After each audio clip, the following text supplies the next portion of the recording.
I don't know how I feel about that. I get it. That's like when I had to have my hysterectomy from the cancer. You know, it's big decisions that you have to make. You know, and it's not the easiest, and it's scary. And I know mine. Now that I have the precancer cells back, I might have to have another surgery to get the ovaries out now too. So I get it. It's not the easiest decision. Yeah, but I was told I didn't need. Yeah, I've heard of the soursop stuff. I've also heard of the dog dewormer and other stuff, but like I did chemo. I'm on my immunotherapy. I get sick every time I get my shots for days, so I'm miserable half the time, and then all of a sudden I got cancer again. I was like, okay, well, my cancer's back. We could just do chemo again and it'll be okay. And they said that chemo's not going to work this time.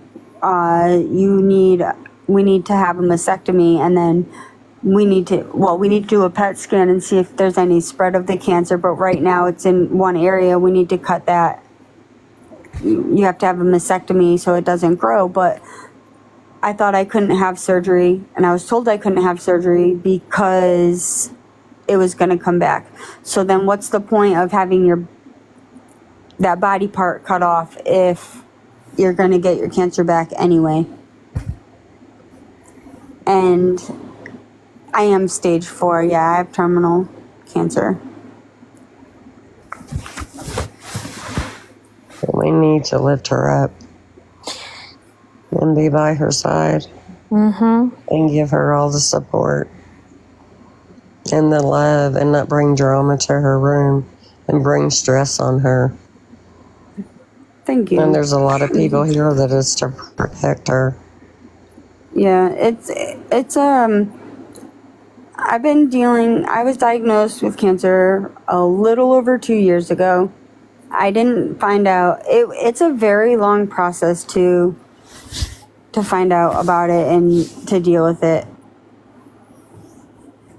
Yeah, miracles do happen, but I was told that I have a very aggressive cancer and that I'm going to burn my treatments. So. And the problem with something like this is you never know how you'll actually react until you're the one dealing with it. But I think you've done a really amazing job getting through it and keeping a positive light on it, you know, as best as you can with everything. The hardest part. You are amazing. You are amazing how strong you are. I'm sorry to hear about your mom, Vicky. Knock you down. You're an amazing woman. Yeah, and I'm sorry about the pancreatic cancer too. Pancreatic cancer is probably one of the quickest, hardest cancers to catch. But it really is. Mel was the hardest part is what? Deciding whether to... The hardest part is deciding whether I need to have a mastectomy or not. And if the cancer has spread. I was told that the cancer is going to spread and I wasn't eligible for surgery. But this is a new surgery, this is a new cancer. It's not the same cancer that I had before. So they would have to treat 2 cancers. And he said it's very odd because normally you get the one cancer and it spreads and it could change throughout your body. But to get 2 different cancers in the same breast in the same spot is very unusual.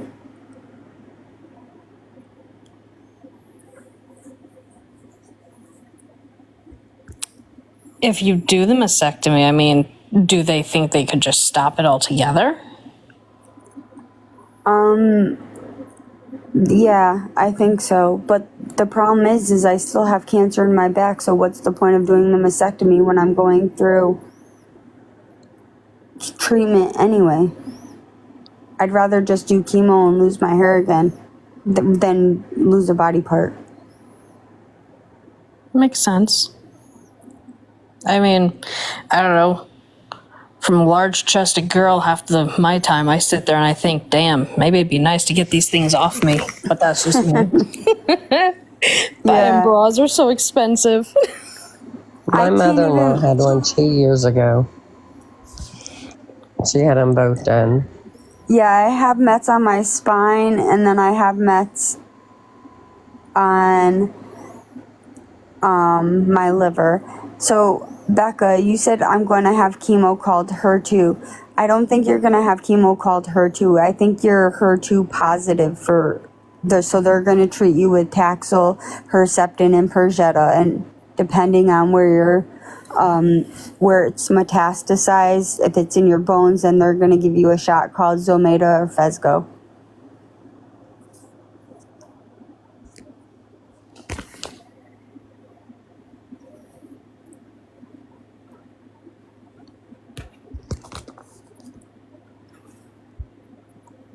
If you're HER2 positive. I'm HER2 positive, which sucks. And I'm the highest grade. And they told me it was going to come back. They said I had about 3.5 years. It's been 2.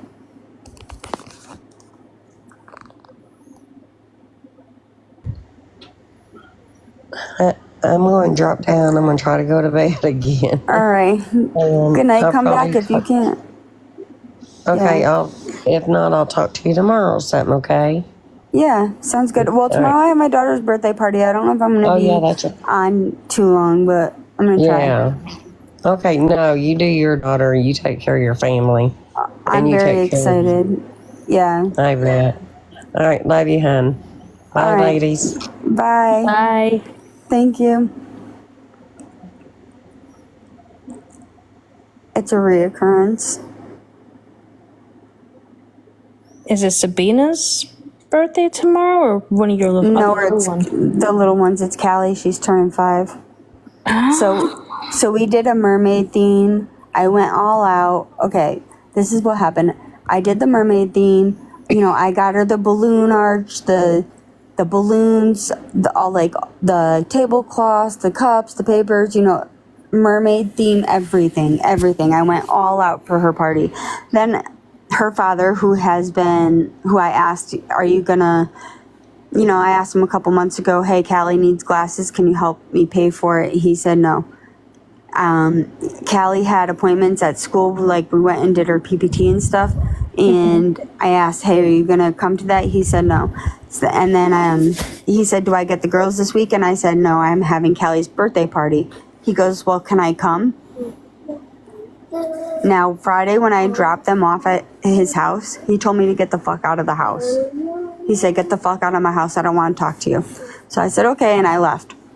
Now, all of a sudden, he wants to come to a birthday party that he had not contributed to whatsoever. And I basically pretty much told him, I said, I really would like to just enjoy myself, and you've been mean to me every time I've seen you. You've just been treating me like crap a lot lately, and I think it'd be best if you stay away. And he said, wow, you're ridiculous. It's supposed to be about the girls, not you. And I was like, I'm not making this about me. Have a good night, Melita. I might see it. I don't mind having him here, but if he treated me better or apologize, like, hey, I'm sorry for acting the way I did, or telling you to get out, or calling you names, then, I would be more comfortable having him here. I'm not trying to, keep him from his daughter's birthday, but at the same time, I don't want to feel uncomfortable at my daughter's birthday that I paid for, that I did everything for, that he'll try to take credit for. So I just want to enjoy it for myself. Like, my family's coming. He hates half of my family. It's just not worth it. No, try to keep as low drama as possible. Yeah. I mean, is he doing anything for her birthday? Well, that's what he said. Yeah, he did it to himself, and that's what he said too. And he's a gaslighting like narcissist, you know. It's when he wants to do something. So if he wants to do something, then it's on his terms.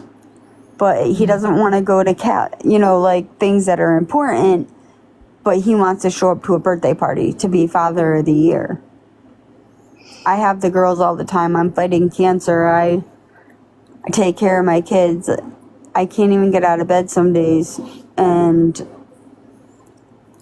I have my dad and his wife like helping me, and he's over there sitting home pretending like he's working when he's actually just sitting in his room. Yeah, I remember you contacted me about, like, you know, the whole VU thing and, like, how upset you were with that. Yeah. Yep. I mean, I don't know. We don't have a court order in place. No. Honestly, Stay out of the family court system. I hate the family court system. They are not there for the children. We were planning, my dad wanted to move, and if I was to go to the court system for like child support, I wouldn't be able to move. No. Yeah. The problem is the family courts, especially here in Connecticut, are like awful. Absolutely awful. I actually have an ADA who has been fighting with the Hartford Central Office for the past week and a half because they are refusing me my ADA accommodations. And they're asking for information that they are not federally allowed to have. And then they're telling my ADA rep that basically my ex-husband has to give permission for me to have ADA accommodations, because if he feels it could hurt his case, then I can't have it. Yeah. And she's like, that's not how the federal laws work. That's not what it is. And after a week and a half of fighting with him, she's like, well, I can put him to the Department of Justice, and I can put in for an investigation, whoever runs the actual ADA thing. And she's like, we can sue the entire state of Connecticut for literally refusing you your federally regulated ADA accommodations. It's like, if that's what I gotta do, like, I'm not asking for much. I'm just, you know, trying to bring down some of the stressors on me and my kids. That's it.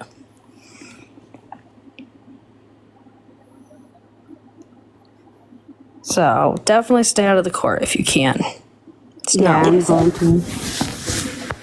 I mean, I don't know. The court system's crazy. It is.